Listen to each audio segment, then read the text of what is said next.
Hello, beautiful, and welcome to the podcast where we're moving the conversation forward about the choices you make in your daily life.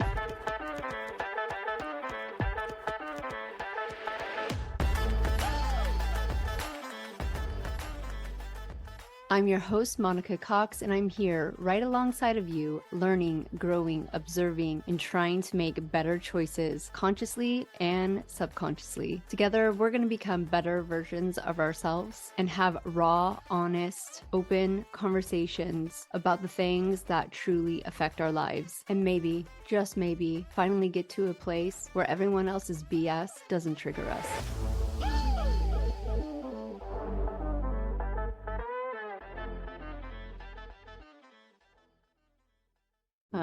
And just taking of like, okay, what's my lesson to learn during this whole thing? And it's really just release, right? Like I can't control it. Never have been, never will be able to control it. I So mean, it is that thing around control. It's like two parts, the way that I look at it. Like, because the first part is, you know, like a sense of anxiety that it can cause you that you're not controlling it, right? Because you're like, oh, fuck, I'm the only one that can do X. You put yourself in the middle of it all. And obviously, that's not helpful because the realization is that, yeah, like you say, you've never been able to really control them. I think the other part is more like easing the suffering a little bit, and that to me is a little bit harder, like I think I'm much better now with like, okay, look, I've tried to help you guys and you don't want my help or, you won't listen and then I'm okay with that. But the part where, like they're constantly struggling in like these constant, harm cycles for themselves, that part is the harder part to yeah, not like just to let go of. And me and Sissy talk about it a lot actually, because it's that thing of I guess it's like the family bond, like, well, maybe it's not family, but it's just that thing of, when you love someone, you don't want to see them suffering. And yeah, trying to be okay, bringing the learning from the first control part into the second part, I think is very difficult. yeah, definitely. And I think as you kind of, I don't love this term, but awaken and you're dealing with your own internal BS and all that kind of stuff, you're more aware. Mm, And I think part of the journey of being awakened is learning to release that control and watch, just be the observer. And it's so hard when it is people you truly love and don't want to see mm, suffer. And to be honest, even like people who you don't love, and you're just like, oh, like only if, but it's just not their journey this time around, or maybe I do believe the human body can only take so much. mm, And eventually you'll get to a point where it at the moment is not reversible, right? I think the body is incredible and it can reverse a lot of things, but I think there gets a point where it's just like I can't do it anymore. And if you get to that point, we both know the work we're doing is that when you get into this stuff, it's not overnight. It's not like you read, The Power of Now and you're like, "Oh, like, I'm so amazing. I can do all this stuff." It takes mm. years. Tomorrow, everything is going to be solved. And so, even if that person kind of quote unquote wakes up, eh, are they gonna be able to do the things they need to do Mm, to mm, heal or right the wrongs or whatever it is? And likely not, you know? mm, Um, so yeah, it's a very interesting place to be and not one that I think many people talk about, you know, mm. because it's not a good selling point. It's not like good marketing, isn't it? Like heal yourself and then watch everyone suffer. For sure. But I mean, it's also because it is that catch-22 thing, right? Because like when you do, like I've seen being able to have difficult conversations and putting myself into situations where it is difficult when you see other people suffering if they've had a loss or they're going through stuff. Like there is this ability to also make a difference, and that's where I think, yeah, that's the thing that I struggle with, because it's still this idea of like how hard to push and when to push, because there is the possibility to push people into an a mind state where they can start to understand a little bit more what you're saying, or that their own healing journey can begin. We all had an awakening point, right? Like, Mhm. using that word. So maybe you could be that awakening point for someone else. But a lot of what I think about now is really about it's not the outcome. It's almost like, try one for the Gipper, but it's like if I give the best kind of help, maybe that's the wrong word, but if I can give someone a different viewpoint, or share my experience, then maybe that can be a trigger point for them to think differently. And I'm happy if I do that. Like, I'll push myself to get to that point, but the outcome is not something that I focus on. That's not something, because that's out of my control. So it's, because it would be easy to sit back and say, well, nothing matters, like we're all transient beings, and you know there is no emotion, there is no thought, everything is make believe. And there's an element of that for me where, yeah, I think maybe we do have a certain responsibility at times to at least do that first point, if that makes sense. Yeah, yeah, exactly. I mean, I think most people who have known me for a long time, me talking about my own journey on the internet is that tipping point for other people of to resonate with. And it is important. And some people are called to do it, and then some people aren't. They go through their own experience, and maybe their conversations are just with the people around them, and it's all a ripple effect, right? Like, we don't need to reach the masses to do it, because we are all, just moving along. And I can see in my own inner circle of me, just being me and being honest with like my journey, other people have picked up little things and changed little things in their lives. Um, but I wanted you to come on, and talk about your journey. For our listeners who don't know, I've known Brad for over 20 years. He's one of my husband's closest friends from New Zealand. And we had very different conversations 20 years ago. Um, but what was your catalyst? Where do you think it all started for you to have these kind of big mind shifts or this kind of awakening? Yeah, I mean, I guess to go back to the very, very start, it was losing. We lost our daughter. She was born 5 days ago, 11 years ago.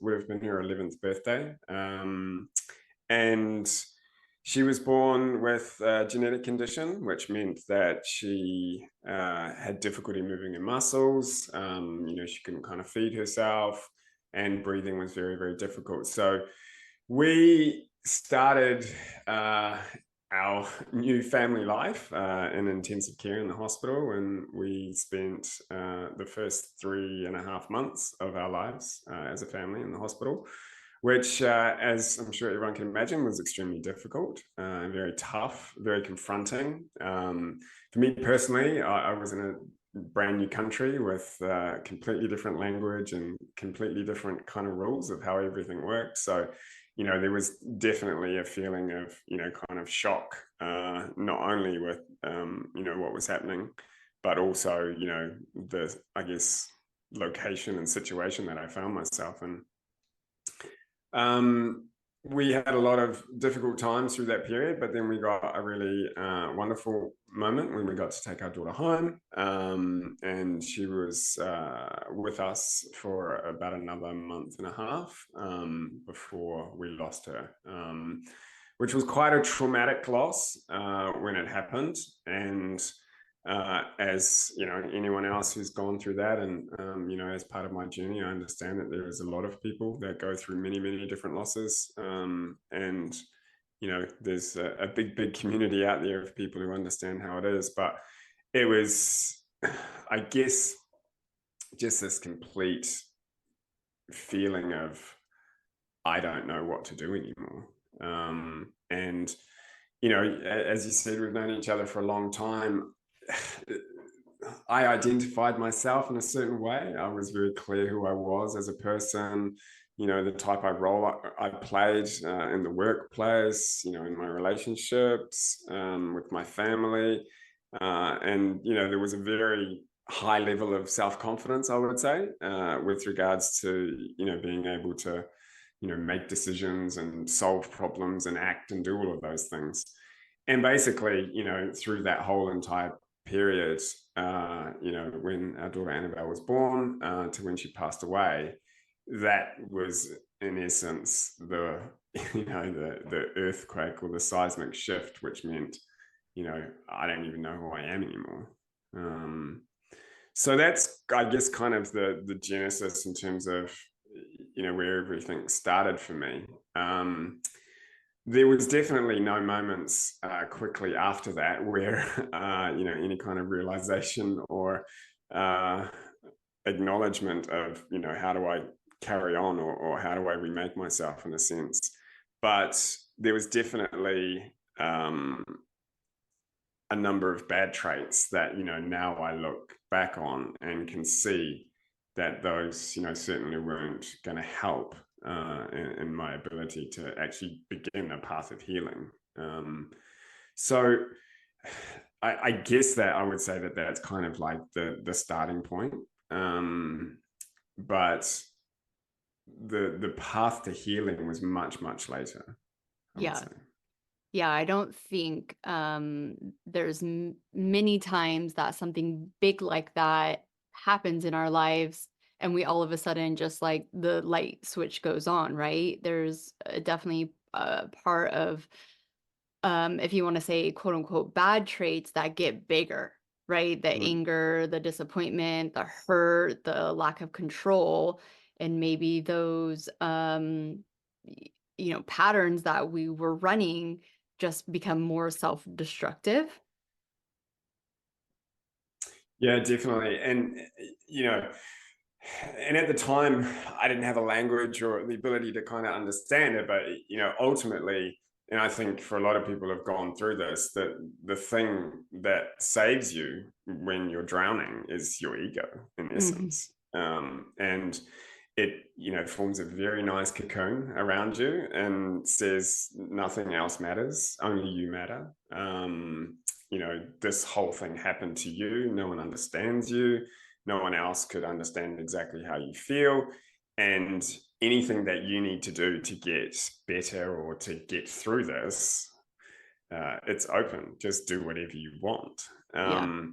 And, in part, that can be a good thing, obviously, for a period of time. But I think the problem is that it won't disappear on itself. It won't automatically acknowledge that there's there's a point now where what I'm doing as your ego is actually harming you. Mhm.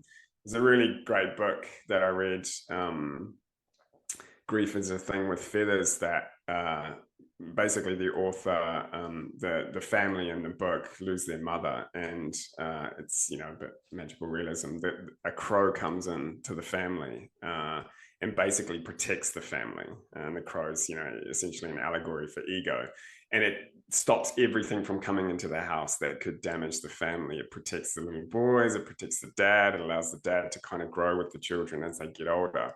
And there's a really nice moment towards the end where the crow kind of says to the dad, like, you don't need me anymore. It's time for me to go. And the dad doesn't want the crow to go because he sees the crow as being the one that's kind of got them through this whole process. And I think there was definitely an aspect of that. Reading that book, it was like a real wow moment, in the sense of understanding like what was that trigger and what were the things that I started to realize this isn't working for me. But as I said, it took a long time. And when we had two more, beautiful children, and as any parent knows, like, when you have little kids, irrespective of, any kind of previous trauma or history that you've got going on, you're completely consumed by that, right? Hmm. There's day-to-days, there's diapers, there's tears, there's arguments with your spouse over who's doing what. And we were fortunate enough, I live in Sweden, to have parental leave. So we get, incredible parental leave, like 6 months. It was pretty much full pay. So for my parental leave, we moved back to New Zealand. And it was an interesting period before we left because my first son was 1 year old. And I kind of felt, okay, once we get out of this kind of grind, once I get away from Sweden, because there was a lot of negative connotation, as I'd mentioned earlier, about being in Sweden, that I will feel okay. And I'll be back in New Zealand. I'll be surrounded by my family. I'll be surrounded by my friends. We, as a couple, me and my wife, will be able to, kind of work on the things that are maybe stopping us. And the reality is that nothing changed. Changing location meant nothing. Hmm. We still had the same behaviors. We still weren't willing to kind of break through that self-protection that we still had. And, it had only been, I guess, a couple of years at that point. So yeah, that was one kind of trigger.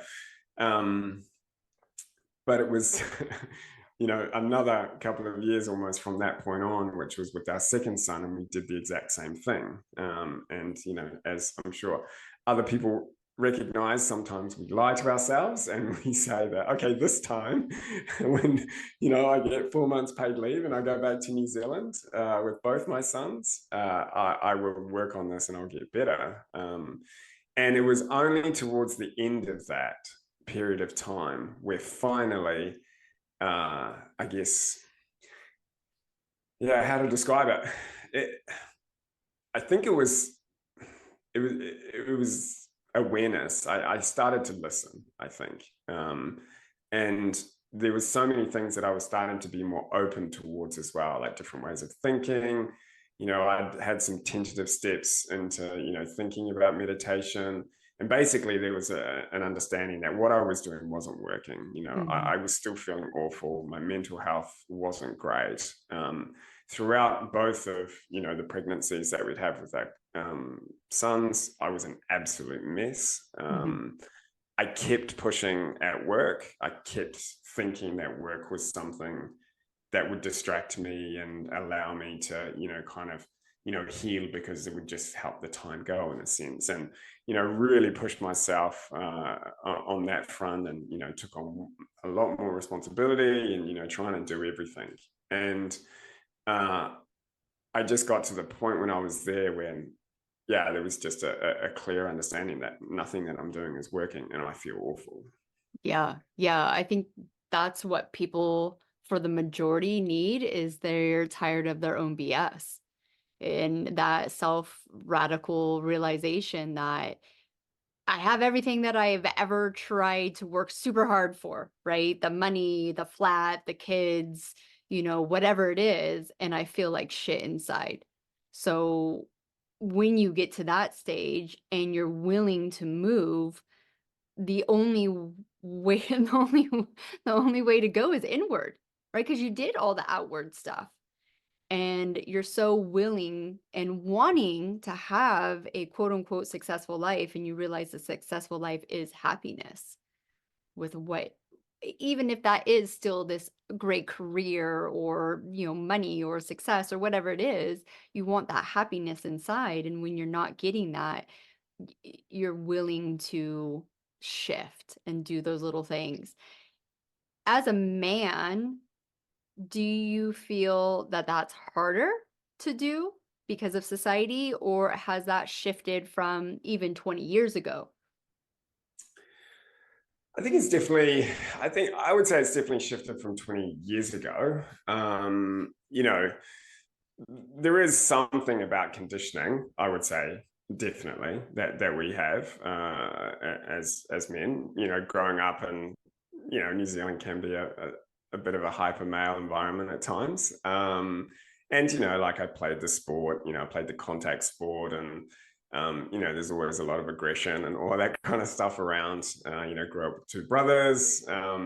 So, there's definitely an element of what solves your problems isn't like talking about them, it's just getting on with it, right? And then coming through the banking world in London, again, it's extremely, hyper male aggression, really. And you learn, like everything becomes like a conditioned behavior. You learn the traits that make you successful, and I absolutely did that at times. So I would say that the ideas that were filtering in, there was definitely a resistance towards them, and I think that is part of that precondition that you're alluding to. But the overwhelming thing that I think I just felt, in some of those moments, was just that I don't have the answers. Like I can't solve this by myself, and in order to look to feel better, then I have to find something to do that. We tried to go down the route of therapy, and it had worked to a certain extent, but there was an element of struggling to find a connection, I think, with that person, and an ultimate understanding. And I think there's still like I think the ego was still a little bit protectionist, and sometimes you think you're smarter than them, and you can try and figure out what they're trying to do, and there was a lot of that type of behavior, I think, and I really felt, I think, at that moment, like when we were back in New Zealand, that I realized that I have to find this. No one's going to give it to me, and one of the things, now in terms of reading, and a lot of the reading that I've done, a lot of the study that I've done on, processing trauma, and working through grief you know, is this concept of like learned helplessness. Hmm. And, when we lost our daughter, everyone was amazing and it was great in terms of the support, and you felt like, you were, very loved, and that was, absolutely needed at that time. But there was also this feeling with the ego that at a point in time, you know, I don't have to be responsible for anything. And any time that there were maybe some triggers or things that, were pointing towards a different way of being able to heal or begin to heal, I kind of didn't want to do it. Like it felt too hard and it was too scary and there was a lot of fear. And yeah, I think from that aspect of it, once I finally had this, realization, and it was a silly one, really. It was the fact that I heard, like, in 3 different podcasts in the space of 24 hours, they all mentioned this guided meditation app. And I felt, like it was the proverbial sign, or, the universe putting something in my way. And I resolved then to, let go of this kind of learned behavior, that we just mentioned, and say, well, why can't I try this stuff? Why can't I? And so I did. And, from that point on, I feel, and that was, what are we talking about? 6 years ago now, almost, almost 6 years, where I started my meditation journey, which then basically was for me the ultimate catalyst in just opening up a completely different way of thinking. Yeah, yeah, it does, doesn't it? Um, because it's so radically different to everything that we've been taught, right? Just push it down, go play sport, go have a drink, sit in front of the TV, whatever it is. And the fact that someone's saying just sit with yourself is one of like the scariest things I think most humans will encounter, right? I have clients who are like, "Oh no, I've never done that." Like, yeah, because that's not what we're taught. And especially Yeah. in these day and age, like, we have so many devices and so many distractions that, the word boredom doesn't even hit most people's, thought process. Um, Looking back at the really dark times, do you think if someone actually came up and had this wealth of knowledge and said, I can pull you out, what would your reaction be? Because for a lot of us, like we trickle into these things, right? Like we don't get it all at once. But if someone came up and said, "This is your golden ticket out of hell. Will you take it?" Do you think you would have taken it? I think it would have depended on the person delivering the message. Hmm. And I think at that time, because my ego was still, so strong that I could solve it and I didn't need anyone else's help. The book that I found very quickly after I started meditating, if someone had given me that book, I think it would have made a big difference earlier on. The book's called Finding Meaning by David Kessler. He was the co-author with Elizabeth Kubler-Ross when they designed the 5 stages of grief, and Hmm. obviously everyone knows a lot about that. Um, the book meant so much to me when I started reading it. It was honestly like it was written for me. But even the way the chapters were laid out, it talked, directly to me about our process, about how I was feeling, and it slowly broke down every kind of idea I had that I was unique or I was different or, this whole experience has ruined my life. And it wasn't how it was meant to be. My life was supposed to be this thing. I was heading in that direction and everything was going exactly how I wanted it.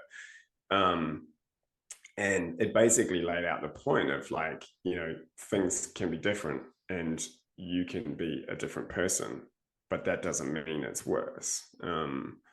And the messaging of that book, I think, and the way it's written, and I've shared it with a number of people that have experienced loss, and it has helped them also. So I think in that sense, potentially, if that was given to me earlier, that could have made a difference. Someone just trying to sympathize with me without maybe having that kind of lived experience of what we went through. It just didn't resonate with me. And that's, to what we were talking about earlier, I think, as you move through your own journey, where potentially you can start to help other people going through these things is providing a little bit of, I guess, gravitas in a sense of what you're saying, because that experience is hard one. And being able to kind of point someone in a number of different directions for them to find their own path, I think is really, really helpful. Yeah. I'll never forget the first time I saw you guys after was in a pub in London, and it was a I big remember that day. event, right? Yeah. Like it was for something, and you said to me like, because we were dealing with our fertility journey at the Mm. time, and no one around us got it, right? We were really the outliers. And you said to me like, I understand what you guys are going through now. And right. And it was like, yeah, we're probably in the same sea, but in different boats. It was a very different journey to go through, but you had at least that understanding of loss and not getting what you thought you deserved and wanted. And, it was going to be easy and it wasn't going to be hard. So relating to someone, I think that's like one of the biggest things that you can do is find people that are in the same boat as you and that can relate to you, and also moving through the journey at the same pace, right? It's really like you say, someone maybe at a different part of their journey saying like, it all happens for a reason. And you're still sitting soaking in your own like pity, which I think, those pity parties need to happen. You just want to For punch sure. someone in the face when they say that to you. Yeah. Like, don't tell me everything happens for a reason right now. So meeting people where they're at is just so essential. And when you talk to people now that you are, where you are in your journey, are you able to recognize that of like when you start speaking to someone, you can see exactly where they are because you were once there? Yeah, I mean, obviously not to the minute, but yeah, definitely. In terms of, understanding which stage they're at, like, through those kind of 5 stages of grief. And I feel like it enables me to provide the right kind of support at the right time, I think, because at each different stage there is a level of support.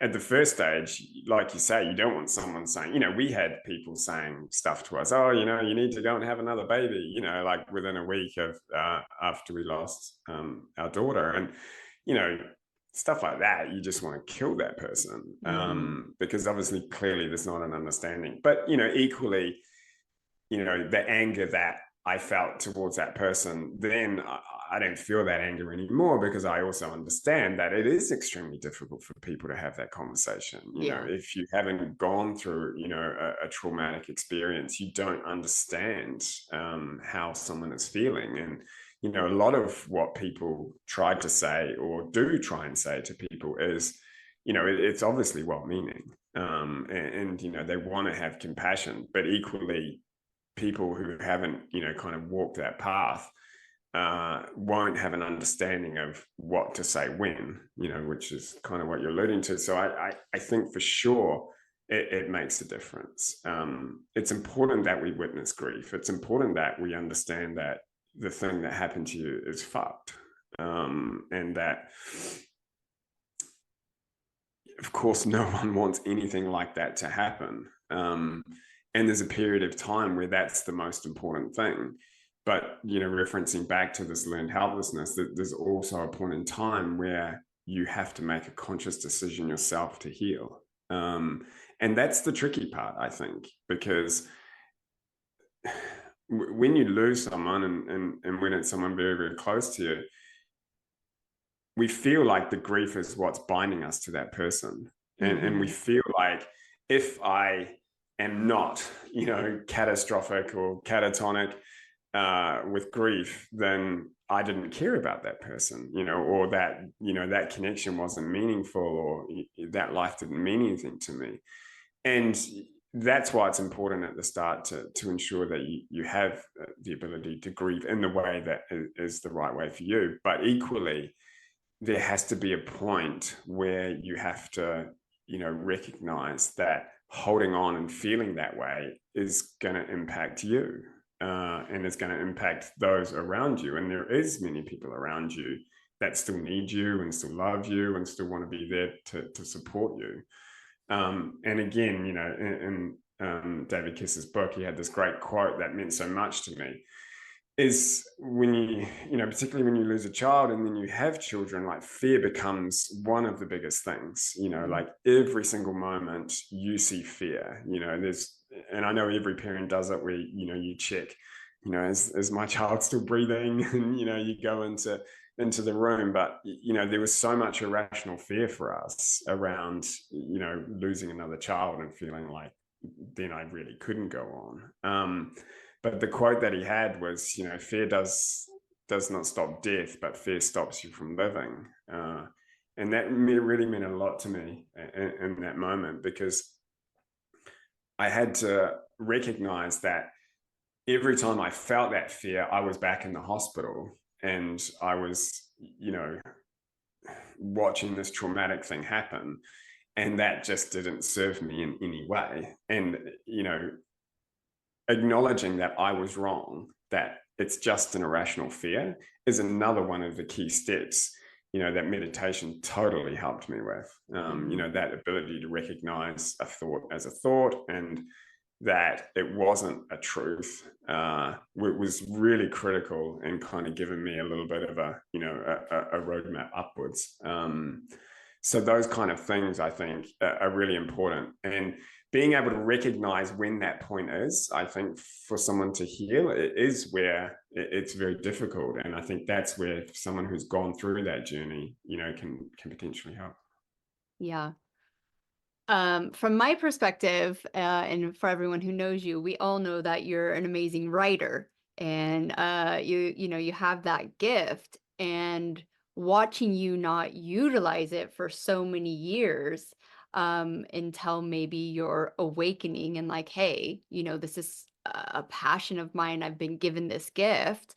Um, what's your journey with that right now? With the tie-in of having this traumatic event, making the choice to become the man or become a man that maybe you were meant to be, not the man you thought you were supposed to be, and Mm. taking the steps to bring that into your life, whether it just be a hobby or something you pursue in the future. Mm. Yeah, I mean, and the writing is critical, man. Like, in terms of, All right, guys, we are going to pretend like it's 1992 and we are going to pause this episode. It's to be continued. This is called anticipation. If you have not felt this in a really long time, you're welcome. I think it's a feeling that we all need to bring back into our lives.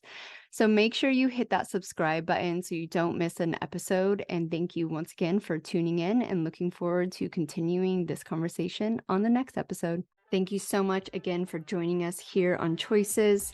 You can go ahead and leave a 5-star review because we're all friends here. But if you really want to move the conversation forward, please connect with us on our social media accounts, which you can find the links below. Have a beautiful week, and we'll see you next time here on Choices.